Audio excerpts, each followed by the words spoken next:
American သမိုင်းမှာပေါ့နော်အရန်ကိုအလဲအပြောင်းထစ်ခဲ့တဲ့တိုက်ပွဲတစ်ပွဲရှိခဲ့တယ်ဒီတိုက်ပွဲကရိုးရိုးရှင်းရှင်းတွဲလို့မရတဲ့မိကုန်းတွေအများကြီးမေးစေခဲ့ပြီးဒီနေ့ထိတိုင်အောင်သင်ခန်းစာတွေပေးနေတော့မှာပဲကဲ Little Bitcoin တိုက်ပွဲအကြောင်းကိုအတူတူလေ့လာကြည့်ကြအောင်ခဏလောက်စဉ်းစားကြည့်အောင်တစ်ဖက်ကခင်မီတင်တဲ့တွေကင်ထားတဲ့တပ်ဖွဲ့နောက်တစ်ဖက်ကတော့ရိုးရာဒလေးအတိုင်းလေးနဲ့များကိုပဲအားကိုးရတဲ့စစ်တေတော်တွေဒီနှစ်ဖွဲ့သားထိတိုက်တွေ့ရင်ဘယ်သူနိုင်မလဲအဖြေကတော့ရှင်းနေတာပဲလို့အများစုကထင်ကြမှာပါဒါပေမဲ့လေ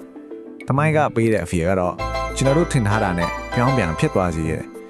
အဲ့ဒီတိုက်ပွဲကတော့ American သမိုင်းမှာအကျော်ကြားဆုံးတချို့ကတော့အရှက်ရစရာအကောင်းဆုံးကတော့တင်စားခေါ်ပေါ်ခဲ့ကြတဲ့တိုက်ပွဲတစ်ခုဖြစ်လာခဲ့ပါတယ်ဒီလောက်ကြီးမားတဲ့အဖြေပြက်ကြီးကဘေကနေဘလို့စခဲ့တယ်လဲဆိုတာကိုတကယ်နားလည်ဖို့ဆိုရင်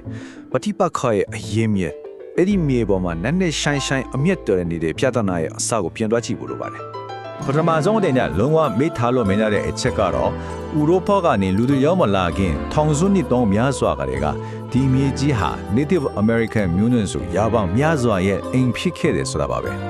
ဲပြောရရင်သူတို့ဟာဒီမြေရဲ့မူလပိုင်ရှင်တွေပါဒီပฏิပတ်ခရဲ့အထက်ကဗဟိုချက်က Black Hills လို့ခေါ်တဲ့နေရာပါဒါကတာမန်တောင်တန်းတစ်ခုလုံးဝမဟုတ်ပါဘူးဌာနေတိုင်းရင်းသားတွေတော့ထူတဲ့စက်ကြောဝလာရဲ့အလဲဗဟိုသူတို့ဘိုးဘေးပြည်ပင်းလေးရဲ့ဝင်းရင်းနေခိုးလုံရအင်မတန်အထုမြတ်ထားတဲ့မြေနေရာဖြစ်ပါတယ်အစားကတော့အရာအလုံးအစင်ကြည့်မဲ့ပုံပါပဲစာချုပ်တစ်ခုနဲ့ Black Hills ကို Native American တွေရဲ့ပိုင်းနဲ့ဖေထာဝရပိုက်ဖေးကြောင်းတရားဝင်အတိအမှပြုခဲ့တယ်ဒါပေမဲ့ရွှေတွဲပြီးဆိုတဲ့သတင်းတစ်ပုဒ်ကအရာအလုံးကိုပြောင်းပြန်လမ်းပစ်လိုက်တယ်ဘိုချိုစီခတ်ဆူးဆောက်တဲ့စူဇန်လက်လာရဲ့အဖွဲ့ကရွှေရွှီတာကိုအတီးပြုတ်လိုက်တာနဲ့ကတိတွေစာချုပ်တွေအားလုံးကလေးထဲမှာပဲပျောက်ခဲ့သွားပြီးရွှေရှာတမထောင်ပေါင်းများစွာဟာဥပဒေကိုချိုးဖောက်ပြီးအဲ့ဒီမြေကိုတလဟောဝင်လာကြတော့တယ်အဆိုးဆုံးကတော့ American ဆိုရာကိုရန်ကသူတို့ပေးထားတဲ့ကတိကိုဖောက်ဖျက်ပြီးဌာနေတိုင်းသားတွေကိုရွေးစံတကူပဲပြေးခဲ့တယ်ဒီမြင်းငိန်ထောက်ပါမလားဒါမှမဟုတ်ရန်သူဖြစ်တယ်မှာခါမလားဆိုပြီးတော့ပေါ့ဒီလိုတဖြည်းဖြည်းတင်မလာတဲ့အခြေအနေကိုပို့ပြီးတော့ရှုပ်ထွေးသွားစေခဲ့တာကတော့ဒီဇလန်ရဲ့အဓိကဇက်ဆောင်3ယောက်ရဲ့စိုက်လက္ခဏာတွေပါပဲဟုတ်ပါတယ်ဒီပဋိပက္ခတကယ်တော့လူ3ယောက်ရဲ့ထိုက်တိုက်တွေ့ဆုံမှုလို့ပြောလို့ရတယ်တစ်ဖက်မှာတော့ကိုပိုင်ဂုံတင်းကျော်စားမှုကဆိုဘာမဆိုလုံးမဲ့ဘိုးချောကတ်စတာသူကပြည်တွင်းစစ်မှာသူရဲ့ကောင်တယောက်ဖြစ်ခဲ့ပေမဲ့မာနာကြီးပြီးအောင်မြင်မှုကိုရမ်းမမောလို့ပါသူရဲ့တစ်ဖက်မှာတော့ကိုလူမျိုးနဲ့ကိုမြေကိုကားကွဲနေတဲ့ခေါင်းဆောင်နေဦးတယောက်ကတော့လူတိုင်းလေးစားတဲ့ဝင်းကျင်ခေါင်းဆောင်စစ်တင်ပိုးနောက်တစ်ယောက်ကတော့သူ့လူမျိုးအတွက်ဆိုရင်ဘာကိုမှမကြောက်တဲ့ဒန်နီယာဒီဆန်နဲ့စစ်သူကြီး Crazy Horse တို့ပဲဖြစ်ပါတယ်ဆိုတော့ Native American တွေရဲ့ခုခံတော်လာမှုကိုအပီးတိုင်အခြေမုံမှု Custer ကိုတာဝန်ပေးလိုက်တဲ့အခါသူကဒါကိုအမိန့်တစ်ခုအနေနဲ့မမြင်ခဲ့ဘူးသူ့အတွက်တော့ဒါဟာသူ့ရဲ့နာမည်ကိုတမိုင်းမှာထိတ်ဆုံးရောက်သွားစေမယ့်အခွင့်အရေးကြီးတစ်ခုလိုပဲမြင်ခဲ့တာပါအဲ့ဒီလိုဂုံပကားသနာကိုမမောမှုကပဲသူ့ရဲ့ပထမဆုံးနဲ့အကြီးမားဆုံးအမားကိုကျူးလွန်စေခဲ့တယ်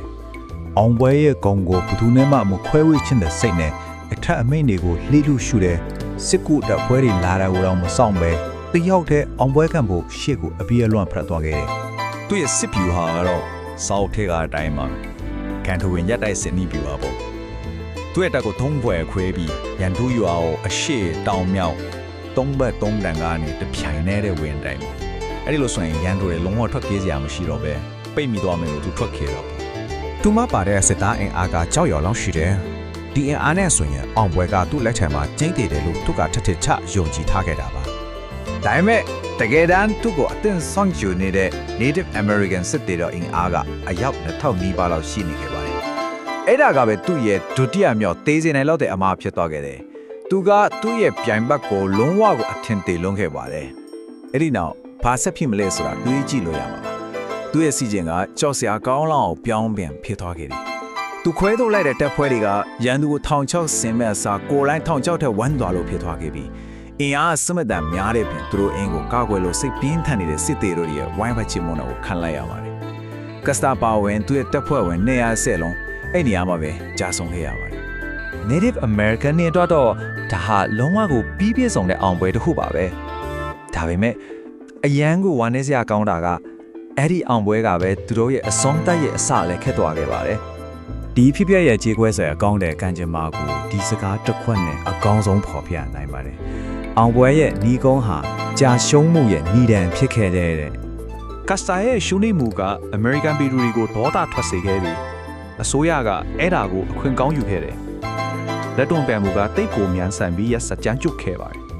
Plains မျိုးနွယ်စုရဲ့နေထိုင်မှုဘဝတစ်ခုလုံးကိုစစ်နဲ့တကြဖက်ဆီးပစ်ဖို့စစ်အင်အားအလို့ရင်းနဲ့ချီတက်ခဲ့တယ်။နောက်ဆုံးမှာတော့သူရဲကောင်ခေါင်းဆောင်တွေဖြစ်တဲ့ Crazy Horse နဲ့ Sitting Bull တို့တောင်မှအဖမ်းခံရပြီးအသက်ခံခဲ့ရပါတယ်။ ဒီတမိုင်းဝင်တိုက်ပွဲကြီးကနေကျွန်တော်တို့အတွက်အင်မတန်အားကောင်းပြီးဘယ်တော့မှမယိုးနိုင်တဲ့သင်ခန်းစာတွေအများကြီးကိုခြံထားခဲ့ပါတယ်